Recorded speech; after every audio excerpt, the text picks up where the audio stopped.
Guys, it's that time once again. Yeah, I know. Through the camera, you can smell the smell that smells smelly, and that smell is anime fans. Guys, I'm back in the theater to watch Chainsaw Man the movie, the Reze arc, baby. Guys, I'm incredibly excited for this, or I should say I was incredibly excited for this. And I'm still excited because it was God tier, baby. Yeah, guys, this was incredible. But you already know for every anime review I do, I gotta talk about the audience. I will say, here's a list of the anime movies I've watched in theaters. Let's see. I watched the Superhero Dragon Ball one, One Piece, Dan to Dan, the Hatsune Miku movie. Damn, what else is there? I know I'm forgetting like two, but then this one as well. Oh, and Demon Slayer. I will say, ranking them from smelliest to not smelly, guys.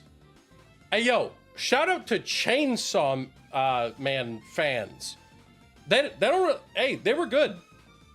My boys were good. There was some cosplay, you know, which yeah, it's a little cringe in my opinion. I mean, the cosplaying itself isn't cringe. I think, I don't know. There's just something about like walking into a theater in normal street clothes and seeing someone else come in with like a fucking anime wig and shit. And then, I don't know. Like you're sitting in a dark room. It's I don't know. I mean, I guess I get it if you're gonna do like a little photo shoot for Instagram. It's like, look what I'm seeing, you know. And if it's your whole thing, it's fine. I'm judging too much, but no, this theater was chill. This theater was very chill. The worst theater out of all the ones I've been to, gotta be either the Hatsune Miku one or the Demon Slayer one. The Demon Slayer one, and I mentioned this in that review, it's not, and I think this actually summarizes my view on cosplaying very well. You can cosplay and it can look god tier. However, there's a very obvious line in the middle where it's like, oh, that's a god tier thing you made and that looks awesome, versus, oh, you wear that more than like twice a year.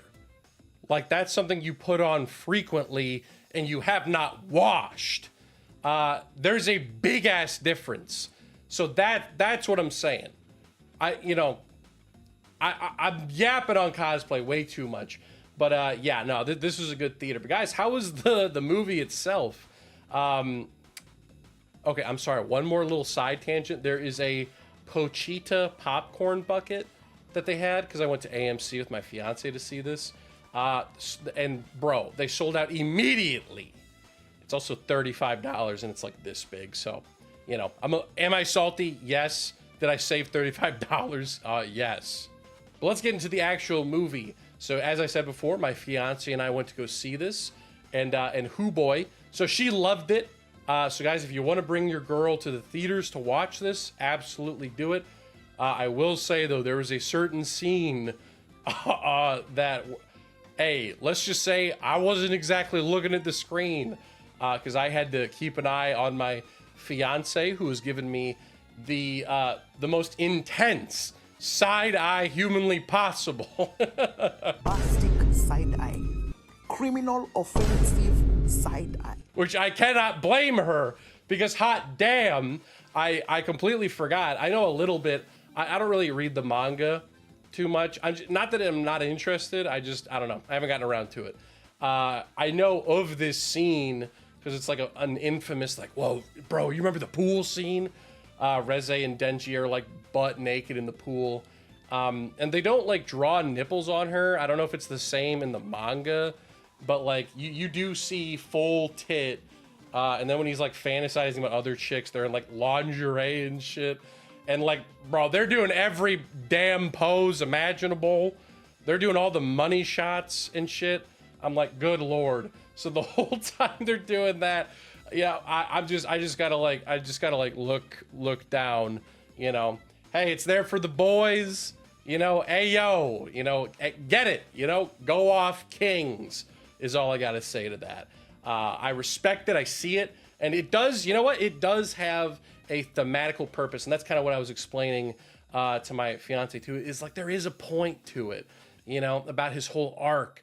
about, you know, going through all this shit, and all he wants is a pair of titties. Any lonely guy can relate to that. So, you know, it is still a little on the, you know, is it too sexual? Yeah. But there is a point. Anyway, wanted to get that out of the way. So going back to, here's what we're going to do. I'm going to go through essentially the whole movie and like just little bullet points. So this is going to be a quick little story section. So if you guys want to skip like a minute, this is going to be really quick. So yes, there are going to be spoilers here.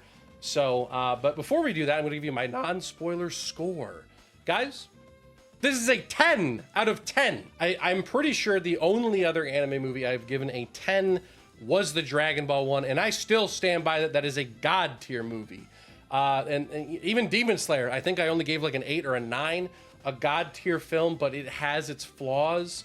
And in that regard, yeah, I mean, what is better out of all the anime films that came out this year? I've seen Dandadan, I've seen Demon Slayer, I've seen this one, and the Hatsune Miku one. What is the best one? Chainsaw Man, by a mile. Granted, if when I watched the Hatsune Miku movie, I didn't realize that it was like connected to like, I didn't realize that she had like a whole universe of characters. I thought it was just a little girl who sings. I didn't realize that it was like this whole freaking the Hatsune Miku cinematic universe. Maybe if I knew that going into it, then I'd appreciate that one a little bit more. But for half of that movie, I was like, what is happening? You know? But yeah, no, this one is god tier. Easy 10 out of 10. Now, going into spoilers. We start off with Denji is on a movie date with Makima. She needs to Makima essentially needs to borrow power for essentially the entire arc. So power is not really in this movie. That's perfectly fine. Because she grows like these extra tall horns, which is very interesting. I'm wondering where that's going. Because again, I haven't read the manga, so I don't know where this is going. Also, by the way, obviously, if you don't know, this does take place after the Katana Man arc, which, you know, hey, it's been a hot minute since I've seen the first season, and I didn't really do a rewatch for this, but it is only one season, so, you know, I would say if you're debating rewatching season 1, if you got the time, I mean, I'd do it. But yeah, Makima takes Denji on some dates, and she, for some reason, she wants to go to like 20 movies in a day, which at first I was vibing with that because I do love movie hopping, paying for them. But you know, like going to a 5 o'clock showing, then when that one's done, I go to a 9 o'clock showing. But they were going to like, they went to like, I think it was like 9 movies or something, which is insane. Like, bro, after the second one, I'm like, yo, let's get some lunch, let's chill. But no, you know, it's so I was a little like, what? Anyways, immediately after this, Denji is basically running to work, I believe. And then it just starts downpouring. Rain's coming everywhere. So he hides in this like phone booth. And then, oh, what's this? This adorable little emo cafe purple hair chick also runs into the phone booth. Whoa, that's crazy. So she runs into the phone booth. And she's immediately flirtatious because my boy Denji just coughs up a flower and he gives it to her. And she's like, oh, that's so romantic. Guys, try this. If you're having trouble getting a lady, Denji's fun facts, go eat a flower, throw it up in front of a woman, and then watch her swoon. After that, so she basically invites him to the cafe that she works at. He goes there, and bro, she has a slip and slide downstairs or something because she sees this man and she is like, I need that chainsaw D, you know what I'm saying? So they end up going on a shit ton of dates. You know, we get the infamous pool scene. We have this whole conversation where Denji's talking to her about, you know, I've never been to school, because if you know anything about his tragic origin story, we dive into that just a tiny bit. She's like, oh, that's actually really screwed up that you never went to school, and Makima's just like making you do this shit, that's messed up. So they end up sneaking into this school at night. There's this like serial killer dude who shows up and tries to kill her, but she ends up killing him. And I will say, for the serial killer guy, so we see this guy, the first time we see him is there's this woman that's like bleeding on the ground and he like chops her up. It is off screen, but I completely forgot how gory Chainsaw Man is in general, and I am all here for it, baby. It is done so incredibly well. It is effective. It fits the narrative, and they do just an incredible job with it, especially with the animation in later parts in the big fight. Anyway, Reze eventually her and Denji go to these fireworks. She's like, Denji, run away with me. And then he makes the big uh-oh move of being like, I love my job. Which, you know, she immediately reads as like, oh, you like someone else. And this is, okay. So she tries to kiss him. Doesn't work. My boy is hard set on Makima. So Reze goes full beast mode, bites his tongue off, and just like starts stabbing the guy. Also, by the way, I forgot that there's this side character. His name is Beam. He's like a shark devil guy. He can like swim through the ground. Very cool. He is quite a funny character. And again, hey, props to the Chainsaw Man crowd, you know, because Beam is making some jokes. He's like, I love you, Chainsaw Man. And I was expecting some Hatsune Miku audience members going, oh, oh, oh, oh. But no. You know, there were a couple like, you know, chill laughs. I'm impressed. You know, I just something I noticed. Props to the fans. So this initiates the entire big battle. We got a whole cast of characters in this one. I'm not going to go into all the details of the battle because we'd be here all day. It is a god tier fight though. All of the animation goes hog wild. There are similar parts. There are several parts, I mean, that look incredibly similar to the Gear 5 animation where Denji's like running through a building and the way his cloth is reacting is like how Luffy, like his hair and his clothes were reacting. I forget who they hired to do the Gear 5 episodes. Maybe it was Map. I don't know. But it looked god tier. Skipping to the end of the fight, essentially Denji traps her in these chains, and they both like drown together because he just jumped into some water. Nothing she can do. She can't blow up anymore because that's her whole thing. She is the bomb devil. So she can like chop off her finger. That's a bomb. She can point at something. It just blew up. It makes for an amazing boss fight. All the different things they do with it. There's this one moment where she's like holding his upper torso and he regenerates. So she like blows him up. He's quickly regenerating, and she just keeps like bam, bam, bam, bam, until he's like just a chainsaw, and it takes a while for him to regenerate. This angel, who's like a femboy angel, has to essentially get this human's blood that died in the battle, and like just squeeze him like a rag to get Denji to get back to full strength. So yeah, Denji ends up beating Reze, but then, oh, what's this? It appears that Beam has come back and basically rescued the both of them, and now they're just sitting on the beach. Reze wakes up. She's super confused. She's like, why the hell did you save me? I could just try killing you again. And then basically, Denji is so down bad to the point where it's like, it's genuinely sad. Like, not in a sad, like, that's pathetic, but sad because he's like, nah, we got a connection. We got that connection. You're trying to give me that attitude. I know you. I know you know me. You know? But yeah, and then she tries blowing him off. She's like, get the hell out of here. I'm going to piss off now. So you think that's the end of it. But then the very final scene, because he's like, I'm going to wait for you at the cafe.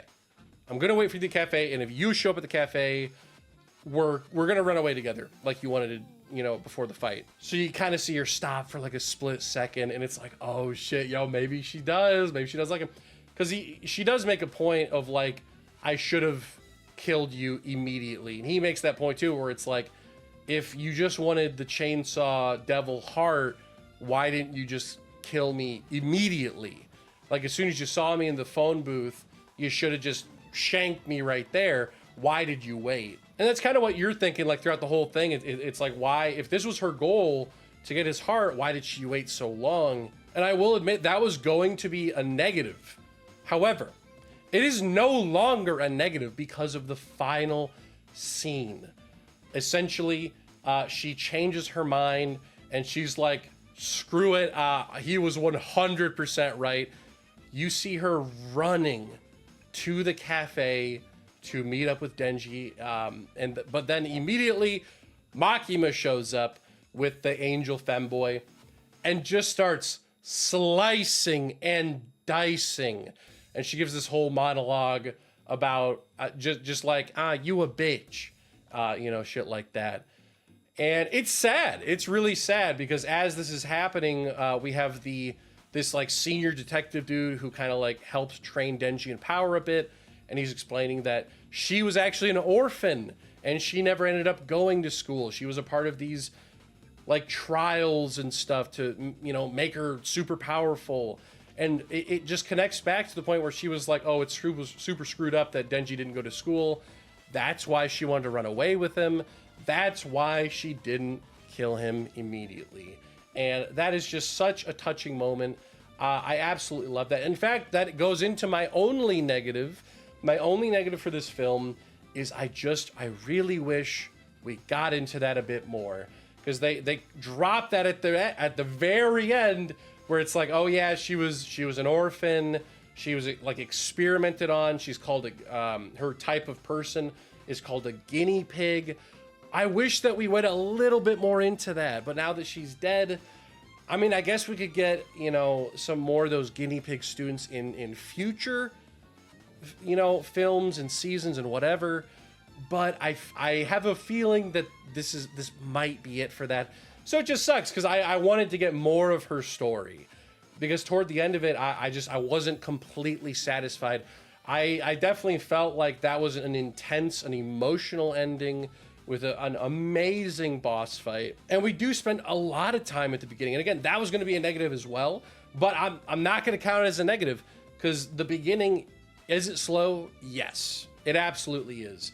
But what makes it so incredible are the character arcs that we go on. We see so much of Denji trying to just, you know, come to terms with this, you know, this other woman in his life. The fact that he's like, oh, I like this chick, but oh, well, this chick's come along. Okay, how am I supposed to feel about this? It's the comparison of they both grew up in very similar ways, but because she's just on the other side of the coin, she gets screwed over a lot more, especially by Makima at the very end. And I just want to go into that a little bit more. And it's sad, but I am content with how we ended it because, again, the emotions are there. But yeah, then after that, if you do stay till the end credits, we do see essentially Denji's talking about, he was like, man, I really liked her.